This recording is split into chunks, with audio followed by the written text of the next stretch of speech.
Topic என்னன்னு கேட்டீங்கன்னா, இன்னைக்கு வந்து இதுதான் ரெகுலேட்டட் பவர் சப்ளை. பட் அது ஃபண்டமெண்டல்ஸ் கொஞ்சம் தேவைப்படுது. ரெகுலேட்டட் பவர் சப்ளைங்கிறது என்னன்னு பார்க்கணும். அதுக்கு முன்னாடி வந்து உங்களுக்கு டயோடுன்னு என்னன்னு சொல்லணும். டயோடுங்கிறது ஒரு எலக்ட்ரானிக் செமிகண்டக்டர் டிவைஸ். இதுதான் சிம்பிள், டயோடோட சிம்பிள், இது குறியீடு. இதோட ஒர்க்கிங் என்ன அப்படின்னு கேட்டிங்கன்னா, இது ஒரு எலக்ட்ரானிக் செமிகண்டக்டர் டிவைஸ். இது பிஎன் ஜங்ஷன் டயோடுன்னு சொல்லுவோம். பிஎன் சந்தி டயோடுன்னு தமிழில் சொல்லுவாங்க. அது பி டைப் செமிகண்டக்டரையும் என் டைப் செமிகண்டக்டரையும் இணைத்து இதில் வந்து நீங்கள் வந்து 2 விதமாக நீங்கள் வந்து சப்ளை கொடுக்கலாம். அதுக்கு இந்த பக்கம் பாசிட்டிவ், இந்த பக்கம் நெகட்டிவ் கொடுக்கலாம். அல்லது இந்த பக்கம் நெகட்டிவ், இந்த பக்கம் பாசிட்டிவ். இப்படி 2 இது இருக்குது, சாய்ஸ் இருக்குது உங்களுக்கு. ஸோ இந்த பக்கம் அதாவது இதில் வந்து 2 முனை இருக்குது. ஒன்று வந்து என்னன்னு கேட்டிங்கன்னா, இதை பாருங்கள். இப்போ இந்த பக்கம் பெருசாக வரைஞ்சிக்கிறோங்க. இந்த முனைக்கு இதுக்கு பேர் என்னன்னு கேட்டிங்கன்னா, இந்த செக்ஷன், இந்த ட்ரையாங்குலர் இருக்குது பாருங்கள், இதுக்கு பேர் என்னன்னு கேட்டிங்கன்னா ஆனோடு. இந்த பார் மாதிரி ஒன்று போட்டு பார்த்தீங்களா கோடு, இதுக்கு பேர் வந்து கேத்தோடுன்னு பேர். எதிர் மின் வாயின்னு பேர். கேத்தோடுன்னு என்னன்னா எதிர் மின் தகடு, அதான் கேத்தோடுன்னு பேர். ஆனோடுன்னா நேர்மின் தகடுன்னு பேர். இந்த ஆனோட வந்து பாசிட்டிவாகவும் கேத்தோடுக்கு நெகட்டிவும் வோல்டேஜ் கொடுத்தீங்கன்னு வச்சிங்களா, வெளியிலேருந்து வோல்டேஜ் கொடுக்கணும். வெளியே இருந்து வோல்டேஜ் வந்து எக்ஸ்டர்னல் வோல்டேஜ் வந்து ஆனோடுக்கு பாசிட்டிவும் கேத்தோடுக்கு நெகட்டிவும் கொடுத்தீங்கன்னா இந்த டயோடு என்ன செய்யும், கரண்ட்டை கண்டக்ட் பண்ணும். கரண்ட்டை அப்படி கண்டக்ட் பண்ணும். கரண்ட் டைரக்ஷனை தான் இந்த ஆரோ மார்க் வந்து வெளிப்படுது. இதோ பாருங்க, இது ஒரு ஆரோ மார்க் மாதிரி இருக்கு பாருங்க. கரண்ட் பாசிட்டிவ்லேருந்து நெகட்டிவ்க்கு போகும். ஆனோடுக்கு பாசிட்டிவும் கேத்தோடுக்கு நெகட்டிவும் சப்ளை கொடுத்தீங்கன்னா, பவர் சப்ளை கொடுத்தீங்கன்னா டயோடு என்ன செய்யும், கண்டக்ட் பண்ணும். கண்டக்ட் பண்ண என்ன, கரண்ட்டை வந்து பாஸ் பண்ணும். இங்கேருந்து கரண்ட் இங்கே போகும். இதுக்கு பேர் ஃபார்வர்டு பயஸ்ன்னு பேர். Forward bias. பயஸ்னா இந்த giving voltage is called bias. இந்த வோல்டேஜ் கொடுக்கறதுக்கு பேர் பயஸ்ன்னு பேர். ஸோ இந்த ஃபார்வர்ட் டைரக்ஷனில் கொடுக்குறோம். முன்னோக்கு சார்புன்னு சொல்லலாம். தமிழில் சொன்னீங்கன்னா முன்னோக்கு சார்பு. சார்புனா வோல்டேஜ் கொடுக்குறது. முன்னோக்கு சார்பு. ஒரு டயோடுக்கு வந்து முன்னோக்கு சார்பு கொடுத்தீங்கன்னா, இப்போ ஃபார்வர்டு பயஸ் கொடுத்தீங்கன்னா, ஃபார்வர்ட் பயஸ்னா என்னன்னா ஆனோடுக்கு பாசிட்டிவும் கேத்தோடுக்கு நெகட்டிவும் வெளியிலேருந்து வோல்டேஜ் கொடுக்கணும். பொட்டன்ஷியல் டிஃபரன்ஸ் இப்போ கொடுத்தீங்கன்னு வச்சிங்களா, இந்த டயோடு என்ன செய்யும், கண்டக்ட் பண்ணும். கரண்ட் வந்து கண்டக்ட் பண்ணும், கடத்தும். அது கரண்ட் செலுகிற திசையை தான் இந்த இருக்கிற இந்த ட்ரையாங்கிள் காட்டுது உங்களுக்கு. இப்படி போவோம் கரண்ட் வந்து ஆனோடுலேருந்து கேத்தோடுக்கு போவோம் அப்படிங்கிறத இந்த சிம்பிள் குறியீடு அப்படிதான் உங்களுக்கு காட்டுது உங்களுக்கு. இதான் பிஎன் ஜங்ஷன் டயோடு. இதை வேறு விதமாகவும் சப்ளை கொடுக்கலாம் உங்களுக்கு. ரிவர்ஸ் பயஸ்னு ஒன்று இருக்குது. ரிவர்ஸ் பயஸ்னு என்ன, அதே டயோடு எடுத்துக்கோங்க. இங்கே ஆனோடுக்கு வந்து நெகட்டிவ் கொடுங்க, கேத்தோடுக்கு வந்து பாசிட்டிவ் கொடுங்க. இது மாதிரி கொடுத்தீங்கன்னா இதுக்கு பேர் தான் ரிவர்ஸ் பயஸ்ன்னு பேர். பின்னோக்கு சார்பு. பின்னோக்கு சார்பு இப்படி கொடுத்தீங்கன்னா என்னன்னா கரண்ட்டே போகாதுப்பா. இந்த கரண்ட் வந்து இதில் கரண்ட் என்ன செய்யுதுன்னு கேட்டிங்கன்னா, நோ கரண்ட். பேக் சைடு, அதாவது ரிவர்ஸ் பயஸ் கொடுத்தீங்கன்னா, பின்னோக்கு சார்பு கொடுத்தீங்கன்னா, ஆனோடுக்கு நெகட்டிவும் கேத்தோடுக்கு பாசிட்டிவும் கொடுத்தீங்கன்னா இட் நெவர் கண்டக்ட்ஸ் கரண்ட். அப்படி என்றால் மின்னோட்டம் செல்லாது. இப்படி ஒரு தன்மையுடையது தான் டயோடு. இப்படி ஒரு தன்மையுடையது தான் டயோடு. ஃபார்வர்டு பயஸில் வந்து கண்டக்ட் பண்ணும், ரிவர்ஸ் பயஸில் கண்டக்ட் பண்ணாது. இப்படி ஒரு தன்மையுடையது தான், ப்ராப்பர்ட்டி கொண்டது தான் டயோடு என்று சொல்கிறோம். ஆல்டர்னேட்டிங் கரண்ட்டை டைரக்ட் கரண்ட்டை நம்ம என்ன செய்யலாம், கன்வெர்ட் பண்ணலாம். அந்த கன்வெர்ட் பண்ணுறதுக்கு, இந்த கன்வர்ஷன் பண்ணுறதுக்கு இந்த டயோடானது பயன்படுகிறது. ஓகே, டயோடு என்ன செய்யும்னு கேட்டிங்கன்னா, ரிவர்ஸ் பயஸில் கண்டக்ட் பண்ணாது.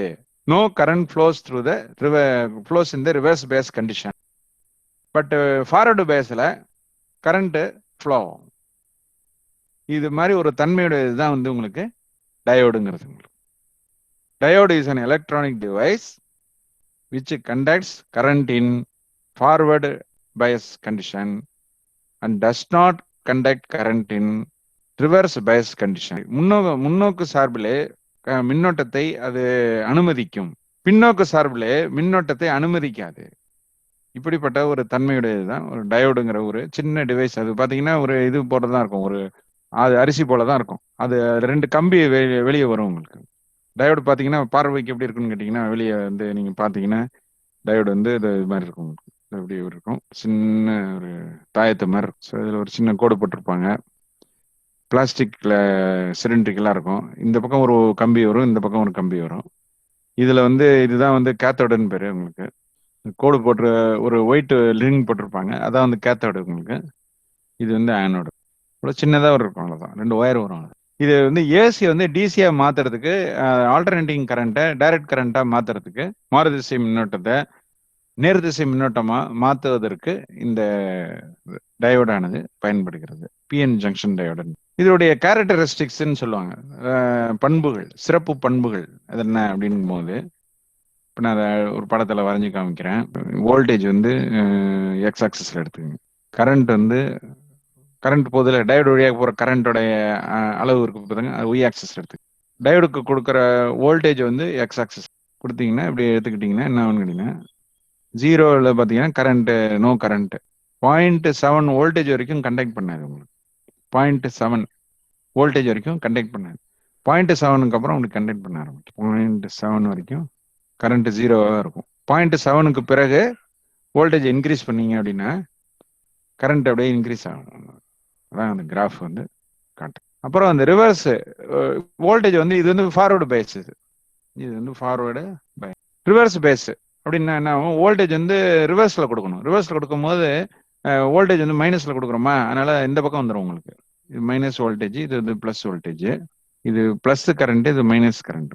ஓகே, இந்த டயோட வந்து பார்த்தீங்கன்னா ரிவர்ஸ் பேஸில் இருக்கும்போது என்ன செய்யும் அப்படின்னு கேட்டிங்கன்னா, ரிவர்ஸ் பேஸில் கரண்ட்டாக கண்டக்ட் பண்ணாது உங்களுக்கு. அதனால என்ன கேட்டிங்கன்னா, இப்போ கரண்ட் வந்து நோ கரண்ட். இப்போ வோல்டேஜ் இன்க்ரீஸ் பண்ணி ரிவர்ஸ் டைரக்ஷனில் இன்க்ரீஸ் பண்ணாலும் no current flows. No current flows. Current increase ஆகாது. இது ஒரு ஐடியல் டயோடா இருந்ததுன்னா இந்த மாதிரி இருக்கும் உங்களுக்கு. பட் ப்ராக்டிக்கலாக நடைமுறையில் டயோடு வந்து இந்த மாதிரி என்ன செய்யாது. ரிவர்ஸ் பேஸில் டோட்டலாகவே கண்டக்ட் பண்ணாது. பட் வந்து என்ன செய்யும், ஹை வோல்டேஜில் கண்டக்ட் பண்ணும். ஒரு 100 வோல்ட் ரீச் ஆகும் போது, 90 அல்லது 100 வோல்ட் ரீச் ஆகும் போது என்ன பண்ணணும்னு கேட்டிங்கன்னா, ரிவர்ஸ் வோல்டேஜ் 90 வோல்ட் அது 100 வோல்ட் வரும்போது டயோடானது என்ன செய்யும்னு கேட்டிங்கன்னா கண்டக்ட் பண்ண ஆரம்பிக்கும். இது இப்படி கண்டக்ட் பண்ண ஆரம்பிக்கும். இது பார்த்தீங்கன்னா இது 90 அல்லது 100 வோல்ட் ஹை வோல்டேஜ். இது அந்த வோல்டேஜுக்கு பேர் என்னன்னு கேட்டிங்கன்னா பிரேக் டவுன் வோல்டேஜ்னு பேர். ஹை வோல்டேஜ் பிரேக் டவுன் ஆகிற வோல்டேஜ் அது. 90லேருந்து 100 வோல்ட்டுக்கிட்ட டயோடு என்ன செய்யணும்னு கேட்டிங்கன்னா பிரேக் டவுன் ஆகிடும் உங்களுக்கு. பிரேக் டவுன் ஆகிடுச்சுன்னா ஹெவி கரண்ட் ஃப்ளோ ஆகும். கட்டுப்படுத்த முடியாதபடி கரண்ட் போகும். ஒரு ஒய் ஆக்சிஸ்க்கு பேரலில் ஒரு லைனை போட்டு வச்சுருக்கோம். பார்த்தீங்கன்னா கட்டுக்கடங்காமல் கரண்ட் போகும் பிரேக் டவுன் ஆகிடுச்சுன்னா. ஆனால் பிரேக் டவுனுங்கிறது எப்படி நடக்கும்னு கேட்டிங்கன்னா வெரி ஹை வோல்டேஜில் தான் நடக்கும். 100, 90, 70 வோல்ட்டு, 80 வோல்ட்டு, 90 வோல்ட்டு, 100 வோல்ட்டு போகும்போது தான் ஒரு ஜங்ஷன் டயோடானது பிரேக் டவுன் ஆகும். பிரேக் டவுன் ஆகும்னா அந்த கரண்ட் வந்து அதிகமாக போக ஆரம்பிக்கும். ஸோ ஒரு ஜங்ஷன் டயோடு வந்து ரிவர்ஸ் பேஸ் பின்னோக்கு சார்பில் ஒரு டயோடு வந்து என்ன செய்யும்னு கேட்டிங்கன்னா பிரேக் டவுன் வோல்டேஜுங்கிற ஒரு அதிக வோல்டேஜ் லெவலுக்கு வந்ததுக்கு அப்புறம் தான் என்ன செய்யும்னு கேட்டிங்கன்னா கண்டக்ட் பண்ண ஆரம்பிக்கும். ஃபார்வர்டு பேஸில் 0.7 வோல்டேஜுங்கிற மிக குறைந்த வோல்டேஜ்லேயே அது என்ன செய்யும், கண்டக்ட் பண்ண ஆரம்பிச்சிடும். அதனால தான் நம்ம என்ன சொல்கிறோம், ஃபார்வர்டு பேஸில் கரண்ட்டு போகும், ரிவர்ஸ் பேஸில் கரண்ட் போகாதுன்னு சொல்கிறோம். போகாதுன்னா எப்படின்னு கேட்டிங்கன்னா லோ வோல்டேஜ்லாம் கரண்ட் போகாது. பட் ஹை வோல்டேஜ் ஒரு குறிப்பிட்ட ஒரு டயோடுக்கும் ஒரு பிரேக் டவுன் வோல்டேஜ்ங்கிற ஒரு வோல்டேஜ் இருக்குது. முறிவு மின்னழுத்தம்னு பேர். பிரேக் டவுன் என்னன்னா முறிவு மின்னழுத்தம். அந்த முறிவு மின்னழுத்தத்தை தாண்டும் போது இன்புட் வோல்டேஜ் வந்து முறிவு மின்னழுத்தத்தை விட அதிகமாக இருக்கும் போது பிரேக் டவுன் ஆகிடும் உங்களுக்கு. அதாவது முறிஞ்சிடும், டயோடு வந்து முறிஞ்சு அதுக்கப்புறம் அவ்வளோதான், அதை யூஸ் பண்ணவே முடியாது, அவ்வளோதான், டேமேஜ் ஆகிடும் உங்களுக்கு. அந்த நிலையை வந்து டயோடு அடைஞ்சிருச்சுன்னு சொன்னீங்கன்னா திருப்பி டயோடை ரீயூஸ் பண்ண முடியாது. இப்படிதான் அதோடைய பண்பு. ஸோ ஒரு ஜங்ஷன் டயோடோடைய பண்பு இப்படி தான் இருக்கும் உங்களுக்கு. ஃபார்வர்டு பேஸில் வந்து பார்த்தீங்கன்னா 0.7க்கு அப்புறம் மின்னோட்டம் பாய ஆரம்பிக்கும். 0.7 வோல்டேஜ் மிக குறைந்த வோல்டேஜ். இது 0ங்கிறது இங்கே இருக்குது. 0லேருந்து ஒரு 0.7, 1 வோல்ட்டு கிடையாது, 1 வோல்ட்டை விட 0.3 வோல்ட் கம்மி உங்களுக்கு. 0.7 வோல்டேஜ் ரீச் பண்ணணும்னா என்ன செய்யணும் கேட்டிங்கன்னா கண்டக்ட் பண்ண ஆரம்பிச்சிடும். கரண்ட் வந்து இதான் ஃபார்வர்டு பேஸ் உடைய நிலவரம் வந்து. அதே ரிவர்ஸ் பேஸ்ல என்ன ஆகுது அப்படின்னு கேட்டீங்கன்னா, இந்த லோ வோல்டேஜ்ல எல்லாம் இது கண்டக்ட் பண்ணது. இந்த முறிவு மின்னழுத்தம் வரும்பொழுது மட்டும்தான், முறிவு மின்னழுத்தத்தை தாண்டும் பொழுது மட்டும்தான் கண்டக்ட் பண்ண ஆரம்பிக்கும். முறிவு மின்னழுத்தங்கிறது மிக அதிகமாக இருக்கும் ஜங்ஷன் டயோடுக்கு. இது வந்து இந்த மாதிரி டயோட வந்து நம்ம என்ன செய்ய முடியும்னு கேட்டீங்கன்னா, ரெக்டிஃபிகேஷனுக்கு யூஸ் பண்ணலாம். டிமாடுலேஷன், பண்பிறக்கம்னு சொல்லுவோம். ரேடியோவில் வந்து பயன்படுது. பண்பிறக்கம் எல்லா ரேடியோ ரிசீவர்லையும் இந்த டயோடு பயன்படுத்தப்பட்டிருக்கும். டிமாடுலேஷன் பண்றது, மாடுலேட்டட் வேவை டிமாடுலேஷன் பண்றதுக்கு அதுக்கு பேர் பண்பிறக்கம்னு பேர். உங்களுக்கு பண்பிறக்கம் செய்யறதுக்கு வந்து இந்த டயோடு வந்து பயன்படுத்தப்படுகிறது. சரி, இப்போ வந்து நம்ம ரெகுலேட்டட் பவர் சப்ளைக்கு என்ன செய்யணும்னு கேட்டீங்கன்னா, ஜீனார் டயோடுங்கிற ஒரு சிறப்பான ஒரு டயோடு இருக்கு, ஸ்பெஷல் டயோடு இது. இந்த டயோடை தான் நம்ம என்ன செய்யணும், யூஸ் பண்ணணும் உங்களுக்கு. ஸோ ஜெனர் டயோடுங்கிறது ஒரு ஸ்பெஷல் டயோடு. அந்த டயோடு வந்து நம்ம என்ன செய்ய போறோம், அதோட கேரக்டரிஸ்டிக்கை பார்த்துட்டு அது எப்படி ரெகுலேட்டட் பவர் சப்ளை யூஸ் பண்ணலாம். ஏன்னா நம்மளோட டாபிக்கே வந்து என்னன்னு கேட்டீங்கன்னா ரெகுலேட்டட் பவர் சப்ளை தான். ஸோ அந்த ரெகுலேட்டட் பவர் சப்ளை நம்ம பார்க்கணும்னா ஜெனர் டயோடுன்னா என்னன்னு நம்ம தெரிஞ்சுக்கணும். அதுக்காக தான் நான் வந்து இப்போ ஒன்று சொல்லிட்டு இருக்கிறேன். ஜெனர் டயோடு சயின்டிஸ்ட் ஜெனார் என்கிறவர் இது கண்டுபிடித்ததுனால ஜெனர் டயோடு என்று இது அழைக்கப்படுது. ஜங்ஷன் டயோடே கொஞ்சம் மாடிஃபிகேஷன் பண்றேன், அதுதான் ஜெனர் டயோடுங்க. ஜெனர் டயோட்ல வந்து டோப்பிங்க கொஞ்சம் டோப்பிங் கான்சென்ட்ரேஷன் சொல்லக்கூடிய அந்த செமிகண்டக்டர்ல டோப் பண்றோம் பார்த்தீங்களா, இம்பியூரிட்டிஸ் ட்ராப் பண்றோம். அந்த இம்பியூரிட்டிஸ் வந்து டோப் பண்றது வந்து கான்சென்ட்ரேஷனை கொஞ்சம் இன்க்ரீஸ் பண்ணி பிரேக் டவுன் வோல்டேஜ் வந்து ரெடியூஸ் பண்றாரு. அப்போ ரிவர்ஸ் பேஸ்ல பாத்தீங்கன்னா டயோடு வந்து குறிப்பிட்ட வோல்டேஜ் அடைந்தோடனே உடனே என்ன செய்யுதுன்னு கேட்டீங்கன்னா கண்டக்ட் பண்ண ஆரம்பிக்கும். அப்போ அது அந்த மாதிரி ஒரு டயோடோட பிரேக் டவுன் வோல்டேஜை ஹை வோல்டேஜ்ல இருந்து லோ வோல்டேஜுக்கு ரெடியூஸ் பண்ணி அந்த டயோடானது அது செய்யப்படுகிறது. டோப்பிங் கான்சென்ட்ரேஷன் இன்க்ரீஸ் பண்றாங்க. இப்போ ஒரு ஜெனர் டயோடோட கேரக்டரிஸ்டிக் எப்படி இருக்கும் அப்படின்னு சொன்னீங்கன்னா, மறுபடியும் என்ன பண்ணுங்க, கிராஃபை போட்டுக்கோங்க. இப்போ வோல்டேஜ் வந்து எக்ஸ் ஆக்சிஸ்ல எடுத்துக்கோங்க. யூஸ்வலாக அதான் எடுப்போம் உங்களுக்கு. இது பிளஸ் வின்னு சொல்லுவாங்க. கரண்ட் வந்து மைனஸ், அதாவது கரண்ட் வந்து ஒய் ஆக்சிஸ்ல எடுத்துக்கோங்க. இது வந்து இப்போ இந்த இது பிளஸ் வி பிளஸ் ஐ. அதுக்கப்புறம் இதை வந்து என்ன பண்ணுங்க, இது minus V I, minus V. இது நெகட்டிவ் வோல்டேஜ், நெகட்டிவ் கரண்ட். அது ரிவர்ஸ் பேஸ்னா இந்த இடத்துல வரும் கிராஃப், ஃபார்வர்டு பேஸ்னா கிராஃப் இங்கே வரும். இப்போ ஜெனர் டயோட எப்படி இருக்குன்னா, ஃபார்வர்டு பேஸ்ல வந்து ஜெனர் டயோடும் ஜங்ஷன் டயோடும் ஒரு மாதிரியா தான் இருக்கும், ஒரே மாதிரி தான் இருக்கும். 0.7 வோல்டேஜ்ல என்ன செய்யும், கண்டக்ட் பண்ணிடும். ஆனா ரிவர்ஸ் பேஸ்ல வந்து ஒரு குறிப்பிட்ட வோல்டேஜ் இருக்கு, விஇசட்னு பேரு. விஇசட்னு என்னன்னா ஜெனர் பிரேக் டவுன் வோல்டேஜ்னு பேரு. அந்த குறிப்பிட்ட வோல்டேஜை அடைந்த உடனே என்ன பண்ணுங்கன்னா டயோடு வந்து கண்டக்ட் பண்ண ஆரம்பிச்சு. So zener break down voltage என்று பெயர் இருக்கு. ஜெனர் வோல்டேஜ்னு சொல்லலாம், இல்ல ஜெனர் பிரேக் டவுன் வோல்டேஜ்னு பேரு. ஜெனர் முறிவு மின்னழுத்தம். இந்த ஹையர் வோல்டேஜ் 100 அல்லது 70 80ல பண்றதுக்கு பதிலா 6 வோல்ட்டு இல்ல 9 வோல்ட்டு இல்ல 12 வோல்ட்ல பிரேக் டவுன் ஆகிற மாதிரி அந்த கான்சென்ட்ரேஷன் ஆஃப் த டோப்பிங் வந்து ஆல்டர் பண்ணியிருக்கிறாங்க. இந்த ஐடியாவை வந்து ஜீனாருங்கிற ஒரு என்ன பண்ணாரு, ப்ரோபோஸ் பண்ணதுனால இவருடைய ஹானர் பண்றதுக்காக ஜீனர் டயோடு என்று இது அழைக்கப்படுகிறது. ஸோ ஜெனர் டயோடுக்கும் ஆர்டினரி டயோடுக்கும் என்ன வித்தியாசம் அப்படின்னா, ஜெனர் டயோடு வந்து குறைந்த வோல்டேஜ்லேயே முறிவு மின்னழுத்தம் இருக்கும். பிரேக் டவுன் வோல்டேஜ் வந்து லோவரா இருக்கும். 5 வோல்ட்டு 6 வோல்ட்டு 7 வோல்ட்டு இந்த மாதிரி குறைவான மின்னழுத்தத்திலேயே வந்து ரிவர்ஸ் பேஸ்ல ஹெவி கரண்ட் போக ஆரம்பிக்கும். அப்படிப்பட்ட தன்மையுடையதுதான் உங்களுக்கு ஜெனர் டயோடுங்கிறது. இதோட சிம்பிள் எப்படி சார் இருக்கும் அப்படின்னு கேட்டீங்கன்னா, இதுதான் இதோட சிம்பிள். இது ஜெனர் டயோடு எப்படி சிம்பிள், அதே மாதிரி ஒரு ட்ரையாங்கிள் ஒன்று போடணும். அப்புறம் இந்த இடத்துல இப்படி இசட் மாதிரி போடணும்.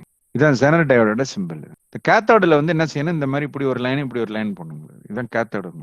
இது வந்து ஆனோடு. ஸோ ஜெனர் டயோடோட குறியீடு. ஸோ உங்களுக்கு மார்க்கெட்டில் வந்து நம்மளுடைய அதாவது எலக்ட்ரானிக்ஸ் ஷாப்லாம் போனீங்கன்னா உங்களுக்கு 3 வோல்ட்ல ஜெனர் இருக்கு. 3 வோல்ட் ஜெனர்னு என்ன அர்த்தம்னு கேட்டீங்கன்னா, இந்த 3 வோல்ட்ல இது வந்து இந்த என்ன ஆகும், பிரேக் டவுன் ஆகிடும். இந்த ஜெனர் டயோட எப்படி வடிவமைத்திருப்பாங்கன்னா, பிரேக் டவுன் ஆனாலும் டேமேஜ் ஆகாதபடி வடிவமைத்திருப்பாங்க, டிசைன் பண்ணியிருப்பாங்க. இதோட வடிவமைப்பு வந்து பிரேக் டவுன் ஆனதுக்கு பிற்பாடும் வீணா போகாதபடிக்கு, அந்த தாங்குற அளவுக்கு, இந்த கரண்ட்டை தாங்குற அளவுக்கு, இந்த ஹெவி கரண்ட்டை தாங்குற அளவுக்கு அதோடைய அமைப்பு, இந்த டிசைன் வந்து அப்படி இருக்கும். அதனால 3 வோல்ட் கடந்தோடனே உடனே என்ன செய்யணும் கேட்டீங்கன்னா, 3 வோல்ட் ஜெனர் வந்து 3 வோல்ட்டை கிராஸ் பண்ணிட்டீங்கன்னா, ரிவர்ஸ் பேஸ் வோல்டேஜ் 3 வோல்ட்டை கிராஸ் பண்ணிட்டீங்கன்னா இமீடியட்டா ஹெவி கரண்ட் போக ஆரம்பிச்சிடும். அல்லது 4 வோல்ட் ஜெனர் டயோடு இருக்கு, அப்புறம் 5 வோல்ட் ஜெனர் டயோடு இருக்கு, 6 வோல்ட் ஜெனர் இருக்கு, 9 வோல்ட் இருக்கு, 12 வோல்ட் இருக்கு. டிஃப்ரெண்ட் ரேஞ்சு, அதாவது ஒரு 24, 48 வோல்ட் வரைக்கும் ஜெனர் டயோடு இருக்கு. ஸோ டிஃப்ரெண்ட் பிரேக் டவுன் வோல்டேஜஸ்ல Zener diodes are available. Electronic ஷாப்ல போய் நீங்க பர்ச்சேஸ் பண்ணீங்கன்னா ஜெனர் டயோடு வேணும்னு கேட்டீங்கன்னா உடனே உங்களை வோல்டேஜ் என்ன வேணும் அப்படின்னு கேட்பாங்க. என்ன வோல்டேஜ்லப்பா வேணும் அப்படின்னு கேட்பாங்க. அப்போ உங்களுக்கு 5 வோல்ட்டோ 6 வோல்ட்டோ 9 வோல்ட்டோ இப்படி ஏதாவது ஒன்று சொல்லணும். நீங்க உங்களுக்கு தேவை என்னவோ அது மாதிரி சொல்லணும். இந்த ஜெனர் டயோடோட பயன் என்ன சார் அப்படின்னா, இது ரெக்டிஃபிகேஷனுக்கு யூஸ் பண்ண முடியாது. இது வந்து ரெகுலேஷனுக்கு தான் யூஸ் பண்ண முடியும். இதுக்கு வோல்டேஜ் ரெகுலேஷனுக்கு தான் யூஸ் பண்ண முடியும். வோல்டேஜை சீரமைக்கிறது. ரெகுலேஷன் என்ன அர்த்தம்னு கேட்டீங்கன்னா சீரமைத்தல். வோல்டேஜ் வந்து எப்படி சீரமைக்கிறது? வோல்டேஜ் வந்து அப்போ அது வந்து என்ன, நமக்கு வந்து பேட்டரி இருந்ததுன்னு வச்சுக்கலாம். பேட்டரியோட வோல்டேஜ் வந்து பாருங்க 6 வோல்ட்னா 6 வோல்ட்லேயே இருக்கும். ஒரு 6 வோல்ட் பேட்டரியை நீங்க வச்சிருந்தீங்க அப்படின்னு சொன்னீங்கன்னா அந்த 6 வோல்ட் பேட்டரியில நீங்க வோல்ட் மீட்டரை கனெக்ட் பண்ணீங்கன்னா அதுல எப்பொழுதுமே 6 வோல்ட் கிடைச்சிக்கிட்டே இருக்கும். அதுல ஒரு 4-5 பல்பை கனெக்ட் பண்றீங்க, 6 வோல்ட் தான் இருக்கும். ஒன்றும் பிரச்சனை இருக்காது. 6 வோல்ட்டுக்கு சப்ளை பண்ணிக்கிட்டே இருக்கும். ஒரு பவர் சப்ளை செய்றீங்க. பவர் சப்ளை என்ன அப்படின்னு கேட்டீங்கன்னா இந்த பேட்டரிக்கு பதிலா யூஸ் பண்றது, பேட்டரி சப்ஸ்டியூட்னு சொல்லுவோம். பேட்டரிக்கு பதிலா ஏன் பேட்டரி வச்சுக்கிட்டா என்ன சார், ஏன் பவர் சப்ளைக்கு வரீங்க அப்படின்னா, பேட்டரி வந்து இது பண்றது காஸ்ட்லியான ஒரு பொருள். பேட்டரி வந்து அடிக்கடி என்ன ஆயிடும், வீக் ஆகி அதாவது வந்து யூஸ் பண்ண முடியாம போயிடும். Use and throw. ஆக்சுவலா பேட்டரிங்கிறது யூஸ் அண்ட் த்ரோ தான். சார்ஜபிள் பேட்டரியா இருந்தா கொஞ்ச நாள் வரும், ரீசார்ஜபிள் பேட்டரியா இருந்தா கொஞ்ச நாள் வரும். சார்ஜபிள் ட்ரை பேட்டரியா இருந்ததுன்னா கொஞ்ச நாள் கழிச்சு அது வீணப்படும். அதுக்கப்புறம் நீங்க தூக்கி போட்டு புதுசாக தான் வாங்கணும். ஒவ்வொரு தடையும் பேட்டரி வாங்குறதுன்னா ரொம்ப காஸ்ட்லியாகவும் எக்ஸ்பென்சிவா இருக்கும். அதனால நம்ம என்ன செய்யறாங்கன்னு கேட்டீங்கன்னா பவர் சப்ளை யூஸ் பண்றாங்க. லேபரேட்டரியில எல்லாம் வந்து பாத்தீங்கன்னா, லேப்ல எல்லாம் பாத்தீங்கன்னா பவர் சப்ளை ஒன்று யூஸ் பண்ணுவாங்க. அதுல இருந்து 12 வோல்ட், 9 வோல்ட், 5 வோல்ட் இப்படி எல்லாம் பவர் சப்ளை கிடைக்கும், உங்களுக்கு வோல்டேஜ் கிடைக்கும். அது பேட்டரிக்கு பதிலாக இது பவர் சப்ளை யூஸ் பண்றாங்க. அதுல 2 விதமான பவர் சப்ளை இருக்கு. ஒன்று வந்து அன்ரெகுலேட்டட் பவர் சப்ளைன்னு ஒன்று இருக்கு, ரெகுலேட்டட் பவர் சப்ளைன்னு ஒன்று இருக்கு. 2 விதமான பவர் சப்ளை, அன்ரெகுலேட்டட் அப்புறம் ரெகுலேட்டட். இப்போ எலக்ட்ரானிக் எக்ஸ்பெரிமெண்ட்ஸ் எல்லாம் செய்யணும், ரொம்ப சென்சிட்டிவான டிவைஸ் எல்லாம் யூஸ் பண்றீங்க அப்படின்னா நீங்க வந்து ரெகுலேட்டட் பவர் சப்ளை தான் கொடுக்கணும், அட்வைஸ் பண்றோம். பிறகு வந்து அதெல்லாம் இது மட்டும் நீங்க ஒரு பல்பு தான் எரிய விட போறீங்க, இல்ல வந்து ஒரு ஹாரன் தான் அடிக்க போறீங்க அப்படின்னு சொன்னா அன்ரெகுலேட்டடா போதும். இல்ல ஒரு பஸ்ஸரை இயக்க போறீங்க அப்படின்னா அன்ரெகுலேட்டடா போதும். பட் ஐசி எல்லாம் யூஸ் பண்றீங்க, இன்டகிரேட்டட் சர்க்யூட்ஸ் இதெல்லாம் யூஸ் பண்றீங்க அப்படின்னு சொன்னீங்கன்னா, உங்க டிவைஸ்ல யூஸ் பண்றீங்கன்னா அப்போ ரெகுலேட்டட் பவர் சப்ளைங்கிறது யூஸ் பண்ணணும். Regulated power supply unregulated power சப்ளைங்க என்ன வித்தியாசம்? அன்ரெகுலேட்டட் பவர் சப்ளைல லோடை பொறுத்து அவுட்புட் வோல்டேஜ் மாறிக்கிட்டே இருக்கும். லோடை பொறுத்து பல்லு இருக்கு பார்த்தீங்களா, வெளியில லோடு கனெக்ட் பண்றோம்ல, அதை பொறுத்து அவுட்புட் வோல்டேஜ் வந்து சேஞ்ச் ஆகும். Unregulated power supply. இப்போ அன்ரெகுலேட்டட் பவர் சப்ளை ஒன்று இருக்குன்னு வச்சுங்க, இந்த ஒரு பவர் சப்ளை இருக்கு அன்ரெகுலேட்டட் பவர் சப்ளை. இதில் பார்த்தீங்கன்னா என்ன நடக்கும் அப்படின்னு கேட்டீங்கன்னா, இந்த வோல்டேஜ் இருக்கு பார்த்தீங்களா, இந்த இடத்துல லோடு கனெக்ட் பண்றீங்க, இந்த இடத்துல லோடு வந்து கனெக்ட் பண்றீங்க. இப்படி கனெக்ட் பண்ணும்போது என்ன செய்யும் அப்படின்னா, அந்த லோடோடைய அளவை பொறுத்து இந்த வோல்டேஜ் வந்து அவுட்புட் வோல்டேஜ் இருக்குல்ல, அந்த அவுட்புட் வோல்டேஜ் வி அவுட்னு சொல்லுவாங்க, அது வந்து இன்க்ரீஸ் ஆகும் அல்லது டிக்ரீஸ் ஆகும். லோடை குறைச்சிட்டிங்கன்னா அவுட்புட் வோல்டேஜ் இன்க்ரீஸ் ஆகிடும். லோடை வந்து இன்க்ரீஸ் பண்ணீங்க அப்படின்னு கேட்டிங்கன்னா, லோடை வந்து இன்க்ரீஸ் பண்ணீங்க அதிகப்படுத்தினீங்க அப்படின்னா அவுட்புட் வோல்டேஜ் டவுன் ஆகும். ஸோ அந்த அவுட்புட் வோல்டேஜ் வந்து அப்படி சேஞ்ச் ஆகாம என்ன பண்ணணும், நிலைநிறுத்தணும். அந்த நிலைநிறுத்தப்பட்ட சப்ளை தான் ரெகுலேட்டட் பவர் சப்ளைன்னு பேருங்க. அவுட்புட் வோல்டேஜை நிலையா ஸ்டெபிளைஸ்டா, அதாவது ஸ்டேபிளா நிறுத்தி என்ன பண்ணணும், அதை வந்து அதே நிலையிலே வைத்திருக்கணும். அப்படி வைத்திருக்கிறது தான் வந்து உங்களுக்கு ரெகுலேட்டட் பவர் சப்ளைன்னு பாருங்க. அந்த ரெகுலேட்டட் பவர் சப்ளை செய்யணும்னா ஜீனர் டயோடுங்கிற ஒரு முக்கியமான காம்பனண்ட் நமக்கு தேவைப்படும். இந்த ஜீனர் டயோடு வந்து உடைய முக்கியமான அப்ளிகேஷன் என்னன்னு கேட்டீங்கன்னா, it is used in the construction of regulated power supply. Regulated power supply வடிவமைக்கிறதுக்கு ஜீனர் டயோடு மிகவும் முக்கியமானது என்பதை நம்ம சொல்றோம். அதனாலதான் இந்த ஜீனர் டயோடை பத்தி பேசணும். இப்ப ரெகுலேட்டட் பவர் சப்ளை இப்படி இருக்குன்னு வச்சுக்கோங்க, ஆர்பிஎஸ்ன்னு சொல்லுவோம், சுருக்கமா என்ன சொல்லுவோம், ரெகுலேட்டட் பவர் சப்ளை. இதோட அவுட்புட் வோல்டேஜ் வந்து எப்படி இருக்குன்னு கேட்டீங்கன்னா, remains constant irrespective of load values. இந்த மின் பளுவினுடைய மதிப்பை பொறுத்து அவுட்புட் வோல்டேஜ் மாறாமல் இருக்கும். output voltage remains constant irrespective of load variations. Load வந்து இன்க்ரீஸ் பண்ணாலும் சரி டிக்ரீஸ் பண்ணாலும் சரி அவுட்புட் வோல்டேஜ் நிலையாக ஒரே அளவில் இருக்கும். Magnitude of the output voltage remains constant irrespective of load values. ஒன்று, output voltage remains constant irrespective of load. அப்படின்னு என்ன அர்த்தம்னா, லோடு குறைவாக இருந்தாலும் சரி அதிகமாக இருந்தாலும் சரி அவுட்புட் வோல்டேஜ் கான்ஸ்டன்டாகவே இருக்கிறதுக்கு பிறகு தான் இதை ஆங்கிலத்தில் எப்படி சொல்கிறோம், irrespective ஆஃப் லோடு. ரெண்டாவது ஒரு இது இருக்கு, output voltage remains constant irrespective of input voltage. irrespective of input voltage அப்படின்னு என்ன சார்? இதுனா இப்போ இதுக்கு இன்புட் கொடுக்குறோம் பார்த்தீங்களா, இது வந்து இதில் ஏசி 230 வோல்ட்டில் கொண்டு போய் இதை கனெக்ட் பண்ணுவீங்க. பவர் சப்ளைங்கிறது என்ன இருக்கும், அதில் ஒரு ஏசி கார்டு இருக்கும். இதான் ஏசி கார்டு, ஏசி கார்டுன்னு பேர், சிஓஆர்டி. இந்த ஏசி கார்டை வந்து என்ன பண்ணுவோம், இந்த பின் ஒன்று இருக்கும், 2 பின்னு அல்லது 3 பின்னு இருக்கும். அதை கொண்டு போய் நீங்கள் அவுட்லெட் ஏசி அவுட்லெட்டில் கனெக்ட் பண்ணணும். இப்போ கனெக்ட் பண்ணுறதுனா இந்த இதுதான் இன்புட் வோல்டேஜ். இதில் 230 வோல்ட் வரும். அந்த 230 வோல்ட் எப்போதும் கான்ஸ்டண்ட்டாக இருக்குன்னு சொல்ல முடியாது. சில சமயத்தில் ஏறும் இறங்கும். அப்படியே ஏறி இறங்கினாலும் அவுட்புட் வோல்டேஜ் கான்ஸ்டண்ட்டாகவே இருக்கணும்.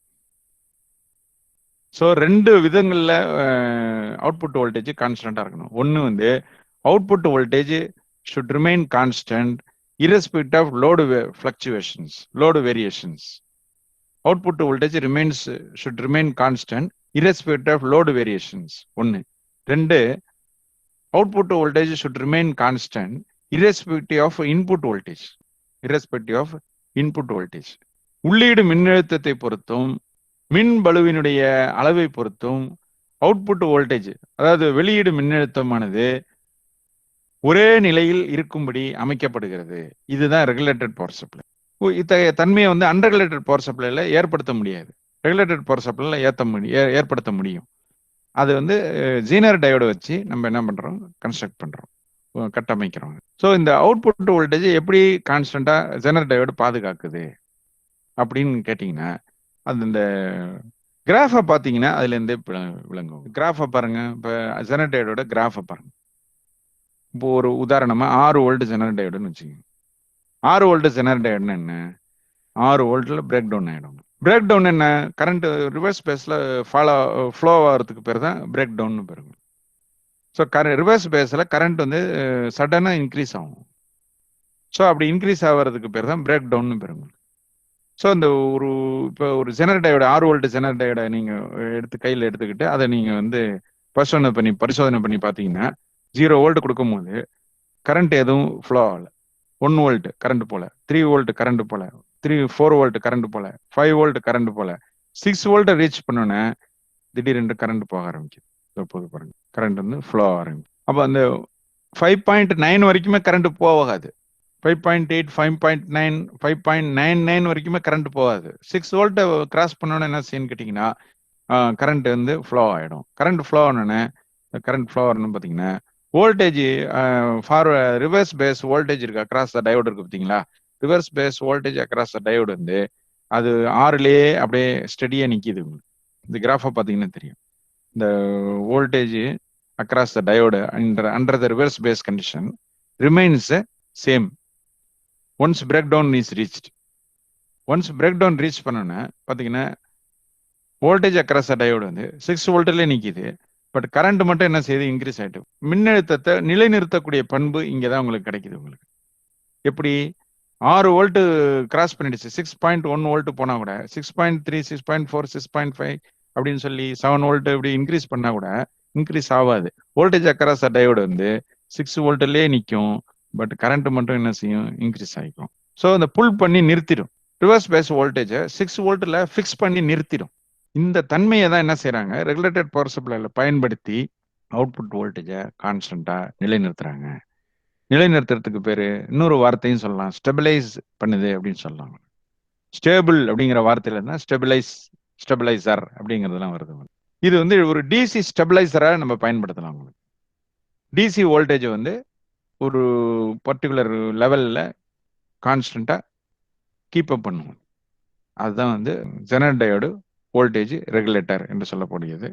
இதை தான் நம்ம என்ன சொல்றோம், இப்போ இந்த ரெகுலேட்டட் பவர் சப்ளை கன்ஸ்ட்ரக்ஷன்ல பயன்படுத்துறோம். உங்களுக்கு அதனுடைய சர்க்கியூட்டை தான் நான் வந்து இப்போ இங்க காமிக்கிறேன் உங்களுக்கு. இப்போ பார்த்தீங்கன்னா இது அதோட சர்க்யூட். இந்த சர்க்யூட்டை கவனிங்க. இதுல பாருங்க, இதுல வந்து ஜெனரல் டயோடு இங்க போட்டிருக்காங்க. இந்த ஜெனரல் டயோடு எப்போதுமே ரிவர்ஸ் பேஸ்ல தான் பயன்படும். அது ஃபார்வர்டு பேஸ்ல அது வந்து பயன்படாது. இது ரிவர்ஸ் பேஸ்ல தான் கனெக்ட் ஆயிருக்கும். இந்த பாருங்க, கேத்தோடு இது வந்து ஆனோடு. முக்கோணமா இருக்கிறது ஆனோடு, இந்த இசட் மாதிரி போட்டிருக்கிறது வந்து கேத்தோடு. ஆனோடு பாருங்க லோ வோல்டேஜ்ல கனெக்ட் பண்ணிருக்காங்க. கேத்தோடு வந்து என்ன பண்ணிருக்காங்க பாருங்க, ஹை வோல்டேஜ்ல கனெக்ட் பண்ணிருக்காங்க. அப்படின்னா ரிவர்ஸ் பேஸ்ல இருக்கு. பிரேக் டவுன் வோல்டேஜ் வந்து விஇசட்னு வச்சு, இந்த விஇசட் வந்து ஜெனரல் வோல்டேஜ்னு பேரு உங்களுக்கு. ஜெனரல் வோல்டேஜோட அந்த இன்புட் வோல்டேஜ் இந்த கொடுக்குறாங்களா இங்க பிளஸ் வின்னு கொடுக்குறாங்க பாருங்க, இன்புட் வோல்டேஜ் இந்த இடத்துல கொடுக்குறது இன்புட் வோல்டேஜ். இந்த இன்புட் வோல்டேஜ் வந்து கிரேட்டரா இருந்ததுன்னு வச்சுக்கோங்க, விஇன் கிரேட்டர் தென் விஇஸ் இப்படி இருந்ததுன்னு வச்சுக்கோங்க. இதுனா என்ன ஆகும்னு கேட்டீங்கன்னா, இந்த இன்புட் வோல்டேஜ் வந்து ஜெனரல் வோல்டேஜோட கூடுதலா போகும்போது உடனே இது கண்டக்ட் பண்ண ஆரம்பிச்சிடும். எது கண்டக்ட் பண்ணும்?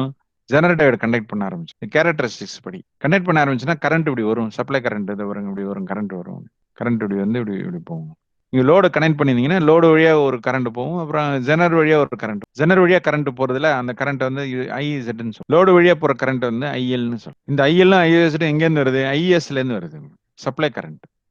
ஸோ சப்ளை கரண்ட் இங்க வந்து ஆர்எஸ் வழியா வருது. ஆர்எஸ்ங்கிறது என்னன்னு ஒரு சீரிஸ் ரெசிஸ்டன்ஸ் பேரு, தொடர் மின் தடைன்னு பேரு. மின் தடை வந்து ஜெனர் டயோடோட கனெக்ட் ஆயிருக்கு. அப்போ வந்து பாத்தீங்கன்னா இந்த இடத்துல வந்து உங்களுக்கு இந்த இன்புட் வோல்டேஜ் இங்க கொடுத்தோன்னு உடனே என்ன ஆகும்னு கேட்டீங்கன்னா, இந்த கொடுக்குற அப்ளைடு வோல்டேஜ் வந்து ஜெனர் வோல்டேஜோட கூடுதலா இருக்கிறதுனால இமீடியட்லி இந்த டயோடு என்ன செய்யும்னு கேட்டீங்கன்னா பிரேக் டவுன் ஆயிடும். பிரேக் டவுன் ஆகிற பட்சத்துல இது வந்து கரண்ட் இதுல ஃப்ளோ ஆரம்பிக்கும். கரண்ட் போகும்போது வோல்டேஜ் அக்ராஸ் டயோடு வந்து விஇசட் ஆக ஃபிக்ஸ் பண்ணிக்கும். ஏன்னா அந்த கேரக்டரிஸ்டிக்ஸ்ல பாருங்க, கேரக்டரிஸ்டிக்ஸ் ஜெனர் கேரக்டரிஸ்டிக்ஸ் பார்த்தோம். அதுல என்ன ஆகுதுன்னு கேட்டீங்கன்னா, இன்புட் வோல்டேஜ் வந்து பிரேக் டவுன் வோல்டேஜோட கூடுதலா கொடுக்கும் பொழுது அந்த வோல்டேஜ் அக்ராஸ் ஜெனர் 6 வோல்ட்ல ஸ்டேபிளா நிக்கும். அதே அதே பிரின்சிபிள் தான் இங்க நடக்குது. இங்க வந்து பாத்தீங்கன்னா வோல்டேஜ் வந்து 6 வோல்ட்டுக்கு 6 வோல்ட் ஜெனர் இங்க பயன்படுத்திருந்தீங்கன்னு வச்சுக்கோங்க, இங்க கொடுக்கறது 9 வோல்ட் கொடுக்குறீங்கன்னு வச்சுக்கோங்க. அப்ப என்ன ஆகுனா, இந்த 9 வோல்ட் கொடுத்தோன உடனே இந்த ஜெனர் டயோடு என்ன ஆயிடும்? பிரேக் டவுன் ஆயிடும். பிரேக் டவுன் ஆகி வோல்டேஜ் அக்ராஸ் டயோடு 6 வோல்ட்னு நிக்கும். அதனாலதான் இங்க போட்டிருக்கு V out is equal to விஇசட்னு கொடுத்துருக்கு. ஸோ 6 வோல்ட் ஃபிக்ஸடா நிக்கும் உங்களுக்கு. சப்போஸ் இங்க ஒரு லோடு கனெக்ட் பண்ணீங்கன்னு வச்சுக்கோங்க, லோடு இதை பாருங்க, லோடு தான், இதான் லோடு கனெக்ட் பண்றீங்க. ஒரு பல்போ அல்லது சின்ன மோட்டரோ இல்லை ஒரு பஸரோ கனெக்ட் பண்றீங்க, அதான் லோடு. இது இப்போ லோடு கனெக்ட் பண்ணீங்கன்னா இந்த பக்கம் கரண்ட் வரும் உங்களுக்கு. இதை பாருங்க, லோடு கரண்ட் இங்கே வரும் உங்களுக்கு. அப்படியே கரண்ட் வந்தாலும் ஒன்றும் ஆகாது. ஏன்னு கேட்டிங்கன்னா உங்களுக்கு இங்கே கரண்ட் இங்கே வந்தாலும் மீதி கரண்ட் இதில் வெளியே போகும் உங்களுக்கு. பட் வோல்டேஜ் வந்து கான்ஸ்டண்ட்டாக நிற்கும், 6 வோல்ட்லேயே நிற்கும் உங்களுக்கு. ஏன்னா இந்த கிராஃபை பார்த்தீங்கன்னா உங்களுக்கு எவ்வளோ கரண்ட் எதை பாருங்க, இந்த லெவல்லேருந்து இந்த லெவல் வரைக்கும் கரண்ட் வேரி ஆனால் கூட வோல்டேஜ் வந்து சேமாகவே இருக்கு, ஃபிக்ஸடாகவே இருக்கு. ஸோ கரண்ட் வந்து பாருங்க, இப்போ இதுலேருந்து இது வரைக்கும் வேரி ஆகுதுன்னு வச்சுக்கோங்க. கரண்ட் வேரி ஆனால் கூட மினிமம் கரண்ட்லேருந்து மேக்ஸிமம் கரண்ட் இது வரைக்கும் வருதுன்னு வச்சுக்கோங்க, வந்தால் கூட வோல்டேஜ் வந்து கான்ஸ்டண்ட்டாகவே இருக்கு. ஸோ அதனால இந்த அவுட்புட் வோல்டேஜ் பார்த்தீங்கன்னா it remains constant irrespective of load variations. மின்பளுவினுடைய மாறுதலுக்கு உட்படாது வெளியீடு மின்னழுத்தமானது நிலையாக ஒரே அளவில் உள்ளது.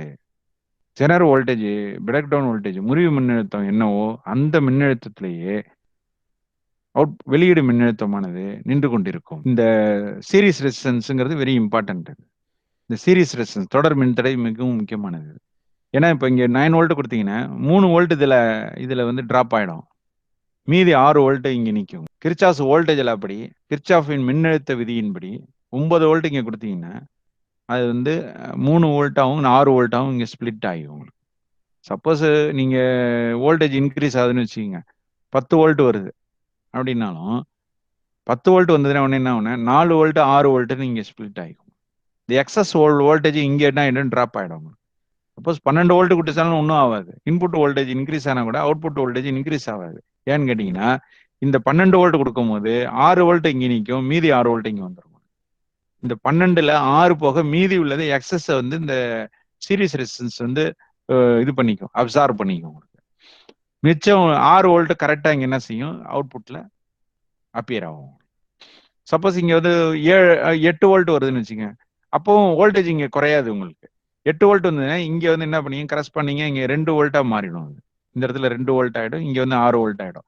அதனால பாத்தீங்கன்னா 7 வோல்ட் கொடுக்குறீங்க, அப்போ வந்து இங்க நம்ம 1 வோல்ட்டா இருக்கும், இங்க வந்து 6 வோல்ட்டா இருக்கும். ஆனா அதுக்கு கீழே குறைஞ்சிடக்கூடாது. நீங்க ஒரு 6க்கும் கீழே குறைச்சிட்டீங்கன்னா வேலை செய்யாது. சேனல் பிரேக் டவுன் வோல்டேஜுக்கு மேல இங்க இன்புட் வோல்டேஜ் கொடுக்கணும். கொடுத்துருந்தீங்கன்னா அப்போ இங்க பாருங்க ஒரு 7 வோல்ட்லேருந்து 7 வோல்ட்ல 6 புள்ளி பாருங்க 6.5லேருந்து 6.5லேருந்து ஒரு 12 வோல்ட் 15 வோல்ட் வரைக்குமே நீங்க கொடுக்கலாம். எது கொடுத்தாலும் அவுட்புட் வந்து பாத்தீங்கன்னா 6 வோல்ட்லயே தான் நிக்கும். அதான் அதோட சிறப்பு. அதான் அதோட ஸ்பெஷல் கேரக்டரிஸ்டிக்ஸ் என்ன அப்படின்னு கேட்டீங்கன்னா 6.5 வோல்ட்ல இருந்து 15 வோல்ட் வரைக்கும் எவ்வளவு கொடுத்தாலும் சரி இந்த எக்ஸஸ் வோல்டேஜ் இங்கே டிராப் ஆயிடும். மீதி இருக்கிற 6 வோல்ட் மட்டும் தான் இங்க அப்பியர் ஆகும். அந்த 6 வோல்ட் அவுட்புட்ல கான்ஸ்டன்டாவே நிக்கும். அதனால லோடுக்கு கான்ஸ்டன்ட் வோல்டேஜ் எப்போதுமே கிடைச்சிட்டு இருக்கும். அதுதான் ரெகுலேட்டட் பவர் சப்ளைன்னு